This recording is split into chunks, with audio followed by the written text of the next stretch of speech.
तो এখানে দুটো ट्रांजैक्शंस है, दो ट्रांजैक्शंस हैं। पहला जो ट्रांजैक्शंस है, और पहले तो हम लोग ये जानते हैं कि जो भी ये ट्रांजैक्शंस रहेगा डेट वाइज ওইগুলোকে কিন্তু ভুলেও আমরা ভাববো না যে এগুলো আলাদা আলাদা একটা অঙ্ক, ওটা করে নিলাম বলে ওটার সাথে পরের কোনো রকম রিলেশনস নেই, যেটা আমি ভাবতাম। तो तोरा এটা বুঝবি कि जो ट्रांजैक्शंस जिस डेट में है, तो ऑब्वियसली बिजनेस में जो होता है बाद में जाके उसका जो एग्जैक्टली कंटिन्यूएशंस में जो ट्रांजैक्शंस होना चाहिए वो बाद में जाके होगा, ठीक है। इसलिए याद रखना जो भी ट्रांजैक्शंस हुआ है वो क्या ट्रांजैक्शंस हुआ है कि बाद में जाके तुम्हें ये लिंक करना बहुत इजी पड़ जाएगा। हाँ, पहले ये वाला ट्रांजैक्शंस हुआ था इसलिए बाद में जाके ये वाला ट्रांजैक्शंस आया, ठीक है।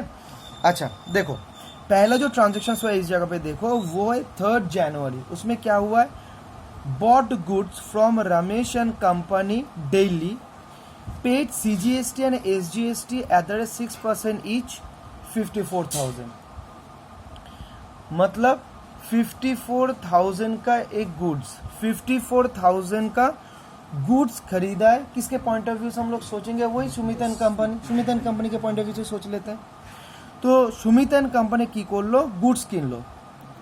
Bot goods from Ramesh and company, Ramesh and company से गुड्स खरीदा, बिजनेस गुड्स, और उसके ऊपर जो प्रोडक्ट का प्राइस है वो तो पे किया, उसके साथ दिल्ली के अंदर में ये ट्रांजैक्शन हुआ, that is with in state, इसलिए सीजीएसटी एसजीएसटी ये दोनों आएगा और वो दोनों 6% ईच करके देना पड़ा, दैट इज 12% जीएसटी पे करना पड़ा। एक एक जगह पे ना ये कंफ्यूजन क्रिएट हो जाता है कि ये 50,000 क्या इंक्लूडिंग जीएसटी अमाउंट है या तो फिर ये सिर्फ जो गुड्स खरीदे उसका वैल्यू है। কিছু কিছু জায়গায় আমাদের কিন্তু এই প্রবলেমটা হয় হিমাদ্রি, যে bought goods from Ramesh and company duly paid CGST and SGST 6% each, তার মানে কি আলটিমেটলি এই 54,000 টোটাল ইনভয়েস প্রাইস, নাকি যেই মালটা কিনলো তার প্রাইস বা তার কস্ট হচ্ছে 54,000। কিভাবে বুঝবি? কিচ্ছু না, জাস্ট কন্টিনিউয়েশনসের সাথে যাবি, তাহলে বুঝতে পারবি কি bought goods from Ramesh and company duly paid CGST and SGST এত 6% ইচ, তার মানে এই যে 54,000 আছে এই 54,000টা হচ্ছে गुड्स रिलेटेड।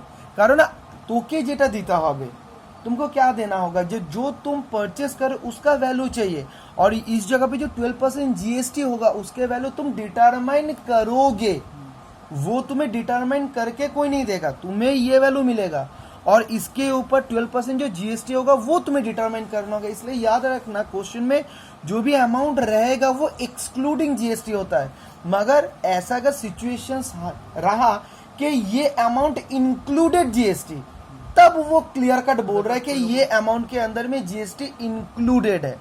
तो तार माने 54,000 जो गुड्स खरीदा था उसका वैल्यू 54,000। तो ये 3 जैन को ये ट्रांजेक्शन हुआ, और 11 जैन को देखो वही रमेश एंड कंपनी को पेमेंट कर रहे सुमित एंड कंपनी 51300, और उसको कितना मिल रहा है 2700। ये डिस्काउंट उसको मिल रहा है, किसको? सुमित एंड कंपनी को मिल रहा है। कौन दे रहा है? ऑब्वियसली रमेश एंड कंपनी दे रहा है, ठीक है। अब ठीक है, इसको पहले छोड़ देते हैं, पहले ये जो पार्ट है इसका जर्नल हम लोग बना लेते हैं, ठीक है। हम लोग वही सेम प्रोसेस में वही 5 जो स्टेप है उसको ही फॉलो करेंगे, देखना ऑटोमेटिकली जर्नल खुद से बन जाएगा, ठीक है। तो पहला जो होगा 3 जनवरी, तो ये ऊपर का जो भी है वो क्रेडिट ट्रांजेक्शन है, इसलिए पार्टी नेम तो आएगा ही, तो party name Ramesh and company account.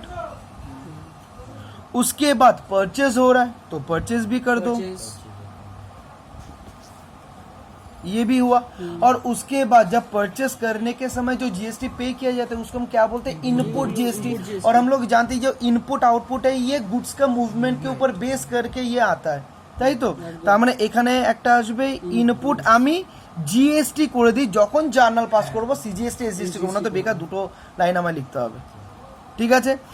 এটা হচ্ছে একটা অ্যাকাউন্ট। এবার রমেশ এন্ড কোম্পানি, এটা হচ্ছে APA, APA APA artificial personal account. এইখান থেকে সে বিক্রি করেছে, दैट मीन्स वो क्या हुआ? गिवर हुआ, इसलिए उसको गिवर कर दो। अगर गिवर होगा तो ऑटोमेटिकली क्रेडिट होगा, और उसके साइड में अमाउंट बैठा दो। मगर इस जगह पे अमाउंट बैठाना कर सकते हो, थोड़ा पहले तुम्हें कंप्यूटेशंस करना होगा, ठीक है, तो कर लो कंप्यूटेशंस, कोई प्रॉब्लम नहीं। तो देखो इस जगह पे मैं कर रहा हूं 54,000, ये है cost, that is purchase value 54,000। Add GST कितना 12%, तो इसके साथ ऐड हो जाएगा, तो अमाउंट कितना आएगा 54,000 इंटू 12%, 6480। तो टोटल जो इनवॉइस प्राइस होगा वो होगा 60480, ये होगा इनवॉइस प्राइस। तो ये जो निकला ये 60480, ये इनवॉइस प्राइस, ये अल्टीमेटली किसको पे करना है, ये पे करना है रमेशन कंपनी को। तो 60480 इस जगह पे अमाउंट को लिख दो, ঠিক আছে। এরপর পারচেজ হচ্ছে নমিনাল, एक्सपेंस डेबिट। अब परचेस मतलब जो परचेस किया, कौन परचेस किया, सुमित एंड कंपनी। तो सुमित एंड कंपनी जो परचेस किया उसके लिए वो कितना कॉस्ट बना, क्योंकि हम लोग को पता है कि जो जीएसटी का अमाउंट पे किया है द टाइम ऑफ परचेस, इसका बेनिफिट बाद में जाके मिल जाएगा, जिसको हम बोलेंगे इनपुट टैक्स क्रेडिट या तो फिर सेनवैट, ठीक है, इसलिए बाद में इसका बेनिफिट मिलेगा। इसलिए सुमित एंड कंपनी जिसको कॉस्ट कंसीडर करना है वो है सिर्फ 54,000 को, इसीलिए इस जगह पे आ जाएगा 54,000 परचेस। और जीएसटी जो आरपीए है, जो गवर्नमेंट को ऑलरेडी सुमित ने पे कर दिया या तो फिर पे करेगा, तो ये रिसीवर होगा गवर्नमेंट। तो अगर आरपीए रिसीवर हुआ तो डेबिट होगा, तो अमाउंट कितना 6480, ठीक है। तो हम लोग का अकाउंट मिल चुका है, और जो डेबिट क्रेडिट क्या करना है वो भी मिल चुका है, और जो अमाउंट है वो भी कौन सा अकाउंट में क्या अमाउंट आएगा वो भी हम लोगों को मिल चुका है। तो हम लोग अब क्या करेंगे, सिर्फ जर्नल को पास कर देंगे। डेबिट में ऊपर में जो आएगा लिख दो purchase account debit, input CGST account debit, input SGST account debit to Ramesh and company. এইখানে অ্যামাউন্ট আসবে 60480, এই 6480 को डिवाइड कर दो 3240, इस जगह पे 3240, इस जगह पे 3240, और ऊपर में 54,000 को लिख दो। हो गया हम लोग का জার্নাল। এইবার এই যে ট্রানজ্যাকশনটা হয়েছিল সেটা হচ্ছে 3 জানুয়ারিতে। এইবার 11 তারিখে এই টাকাটাই পেমেন্ট করছে সুমিত एंड कंपनी কাকে, रमेश एंड कंपनी के पेमेंट করছে। उस तब पेमेंट हो रहा है, कितना पेमेंट हो रहा है, ये वाला पेमेंट हो रहा है 51300, ठीक है। तो ये कैश ट्रांजैक्शन हुआ, इसलिए एक आएगा कैश अकाउंट, ठीक, एक आएगा ये कैश डिस्काउंट है, इसलिए डिस्काउंट रिसीट भी आएगा,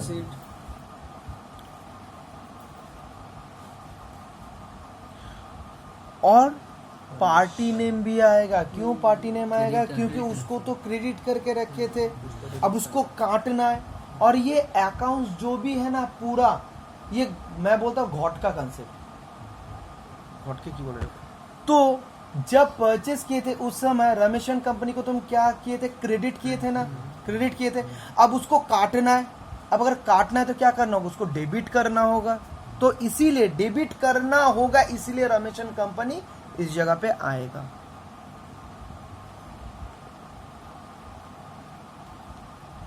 अच्छा, अब cash account real goes out, credit amount कितना नहीं लिखेंगे, कैलकुलेशंस कर लेते हैं। ये 51300 ये तो परचेस के अगेंस्ट में दे रहा है, और ये भी देना होगा 6480। तो अगर 6480 दोनों मिला दे तो अमाउंट कितना आएगा 51300 प्लस 6480, तो देना पड़ रहा है 57780। ये पेमेंट कर रहा है कौन, सुमित एंड कंपनी, तो उसके पॉकेट से इतना जा रहा है, तो इसीलिए इस जगह पे इतना लिखना होगा 57780, ठीक है। डिस्काउंट नॉमिनल गेन क्रेडिट कितना 2700, ठीक है। और रमेशन कंपनी को पूरा काट रहे हो तुम, तो जितना से क्रेडिट था उतना से ही इसको क्या करना है, डेबिट करना है। एक जगह पे याद रखना। अच्छा चलो, तो रमेशन कंपनी APA रिसीवर, इसलिए डेबिट। इसको दूसरा तरीका से भी हम लोग समझ सकते हैं। আগে ছিল ক্রেডিট, এখন কাটার জন্যে ডেবিট। सारा कंसेप्ट रखो जहां पे इजी हो, उस कंसेप्ट को अप्लाई करके समझ को कर दो। তাই আমরা এটা ডেবিট করলাম, এপিএ রিসিভার তাই ডেবিট। অ্যামাউন্ট কত যেটা আগের ছিল 60480, ঠিক আছে। ये सुमितन कंपनी पेमेंट कर रहा है और इतना उसको डिस्काउंट मिल रहा है, और अल्टीमेटली पूरा पेमेंट हो जा रहा है जितना उसको मिलना था, दैट इज 60480 इंक्लूडिंग जीएसटी, ठीक है। इसका जर्नल पहले कर दो। तो डेबिट कौन सा है, रमेशन कंपनी।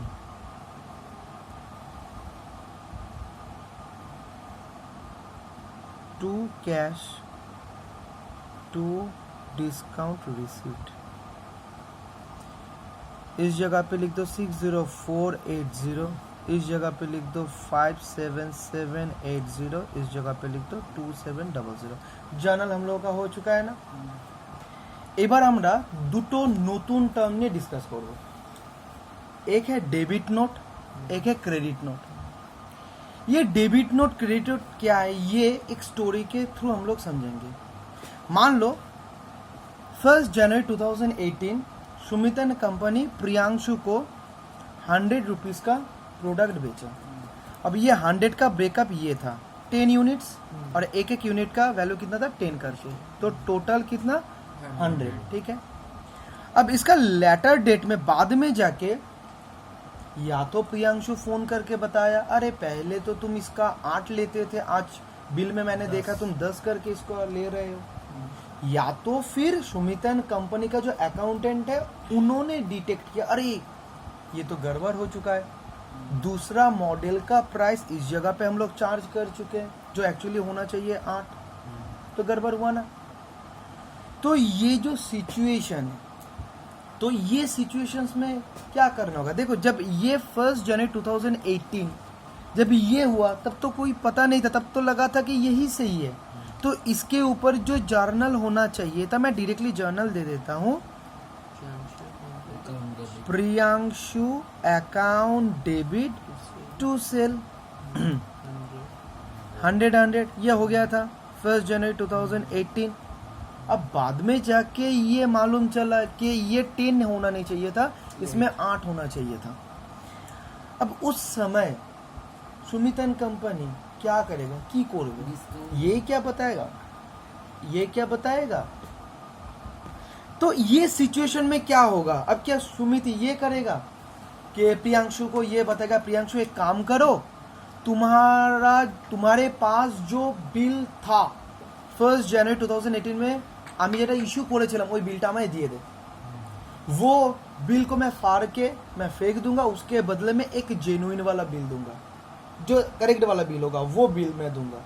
ये करेगा नहीं, ये कभी कर नहीं सकता है। क्यों, जो बिल एक बार एंट्री हो चुका है, इस जगह पे हम लोग देख रहे हैं ये 2 दिन बाद हो रहा है, मगर ये तो 2 महीना 3 महीना 4 महीना बाद भी तो हो सकता था। और ऑलरेडी हर एक बिल के अगेंस्ट में जो भी रिकॉर्ड्स है वो गवर्नमेंट के पास भेज देना पड़ता है। अब अगर ये वाला रूल बना के रख दे गवर्नमेंट कि अगर पिछले वाला बिल में कोई प्रॉब्लम है उसको कैंसिल तुम कर सकते हो, तब तो गवर्नमेंट कभी ये श्योर ही नहीं हो सकता है मेरे पास जो बिल के ऊपर बेस करके जो अमाउंट है वो सही वाला अमाउंट है, क्योंकि इसमें बहुत सारा बाद में जाके वही कंफ्यूजन क्रिएट करेगा बिजनेसमैन कि ये जो अमाउंट है ना इसमें ये इतना इतना बिल था जो गलत था। अब ये प्रॉब्लम में कौन आ जाएगा, गवर्नमेंट आ जाएगा।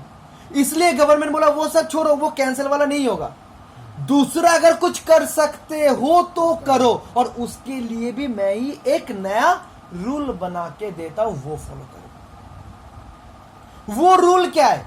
रूल ये है, गवर्नमेंट सुमित को बोल रहा है कि पहला वाला जो बिल है उसको कैंसिल मत करो, उसको सही जगह पे रहने दो। एक काम करो, उसके अगेंस्ट में और एक बिल बनाओ।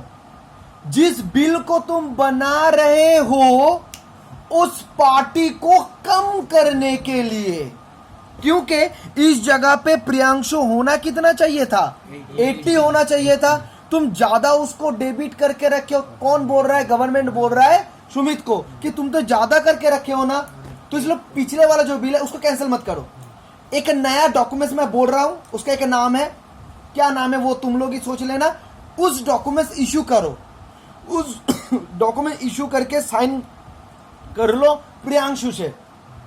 तो उस डॉक्यूमेंट्स में ये मेंशन रहेगा कि उस अकाउंट को मैं कम करना चाहता हूं, उस अकाउंट को मैं कम करना चाहता हूं।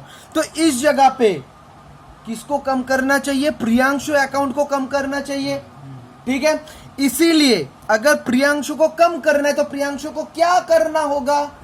क्रेडिट करना होगा, क्रेडिट करना होगा। तो अगर सुमित के पॉइंट ऑफ व्यू से सोचोगे तो सुमित क्या करना चाहता है? क्रेडिट करना चाहता है। इसलिए जो डॉक्यूमेंट्स या तो फिर जो नोट इश्यू करेगा उस नोट या तो फिर डॉक्यूमेंट्स का नाम होगा क्रेडिट नोट। दैट मीन्स कोई अकाउंट को बढ़ाना है या तो फिर कम करना है। इन शॉर्ट में कोई एक अकाउंट को क्रेडिट करना है, ठीक है। इसलिए जो फर्दर एक डॉक्यूमेंट्स इश्यू करेगा सेलर या तो फिर जो भी हो, जो भी पार्टी हो, उस डॉक्यूमेंट्स को ही बोला जाएगा क्रेडिट नोट, ठीक है। तो इस जगह पे क्रेडिट नोट इश्यू करेगा कौन? Sumit and company. प्रियांशु को देगा, प्रियांशु क्या करेगा? उसमें साइन कर देगा और वो डॉक्यूमेंट के ऊपर बेस करके, वो डॉक्यूमेंट के ऊपर बेस करके जो सुमित एंड कंपनी का अकाउंटेंट है वो फर्दर एक जर्नल पास करेगा। जो जर्नल में आएगा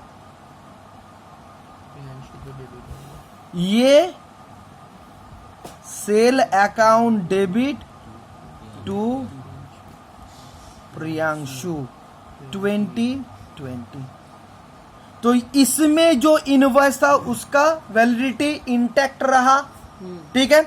और ये जो एक फर्दर इसको क्रेडिट करने के लिए, इसको क्रेडिट करने के लिए जो एक डॉक्यूमेंट बना के साइन किया था प्रियांशु के पास से, उस डॉक्यूमेंट के ऊपर बेस करके ये वाला जर्नल आ गया। तो ये दोनों का अगर क्रॉस करोगे तो इन नेट में देखो प्रियांशु का आ रहा है 80 और सेल में आ रहा है 80, ठीक है। ये होता है क्रेडिट नोट। তাহলে ডেবিট নোট ক্রেডিট নোট আমি আর আলাদাভাবে বোঝাতে যাব না।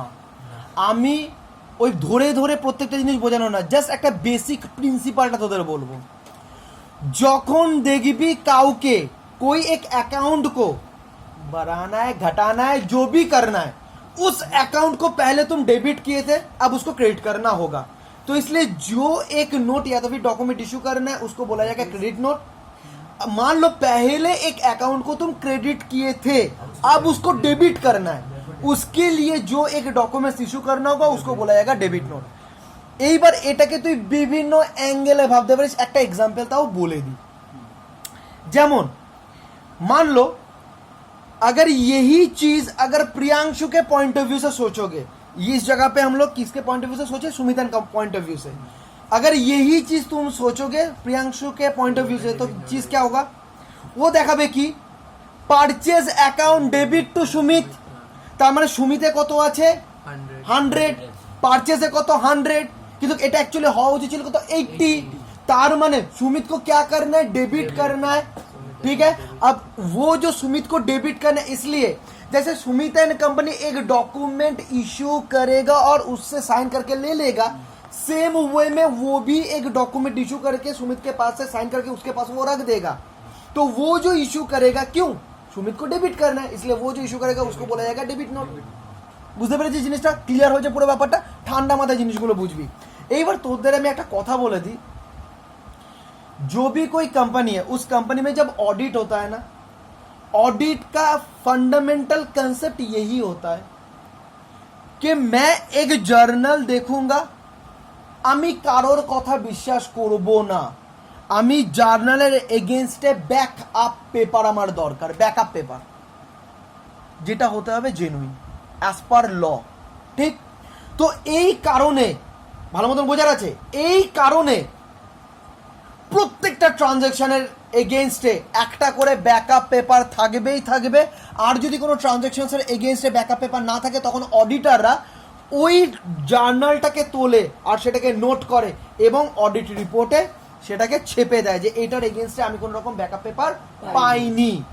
ঠিক আছে, প্রচুর সত্যম। তো ডকুমেন্টস চাই। তো তার মানে যদি এরকম সিচুয়েশন হয়, এরকম যদি সিচুয়েশন হয় যে ডেবিট নোট ক্রেডিট নোটের যদি কোনো কনসেপ্ট না থাকতো তাহলে কি হতো, প্রথম জার্নালটা যেই ডকুমেন্টসের এগেইনস্টে হয়েছে ওই ডকুমেंट्स ছিঁড়ে ফেলে দিত, তারপর सेकंड जर्नल माने जो सही है उसके ऊपर बेस करके एक नया बिल इशू करना पड़ता। तो जब ऑडिटर जाता ना अकाउंट्स को कभी टैली नहीं कर पाता, কেন, প্রথম জার্নাল এগেইনস্টে কোনো বিলই নেই, এক্স্যাক্ট পরেরটা কোথা থেকে এলো, মানে একটা কিওস একটা সিচুয়েশন তৈরি হয়ে যাবে, পুরো কনফিউশন, কমপ্লিকেটেড সিচুয়েশন। এই কারণেই আজকে প্রত্যেকটা জার্নালের পেছনে থাকে একটা করে ডকুমেন্টস। উইদাউট ডকুমেন্টস, কোনো ডকুমেন্টস ছাড়া জার্নালের কোনো অথেন্টিসিটি নেই বা ভ্যালু নেই। কথাটা বুঝতে পেরেছিস? এই কারণে এই ধরনের ডেবিট নোট আর ক্রেডিট নোটের কনসেপ্টগুলো এসছে। তোরা ঠান্ডা মাথায় ভেবে নিবি, এই ব্যাপারটাকে মাথায় রেখে কোনো একটা অ্যাকাউন্টকে ডেবিট করেছিলাম, ক্রেডিট করতে গেলে ক্রেডিট নোট ইস্যু করবো, কোনো একটা আমি ক্রেডিট করেছিলাম সেটাকে ডেবিট করতে গেলে সেটাকে আমি ডেবিট নোট ইস্যু করবো। এইবার ডেবিট করতে গিয়ে আমাকে সেটা কমতেও পারে আবার বাড়তেও পারে, জাস্ট এই জন্য এটা মাথায়।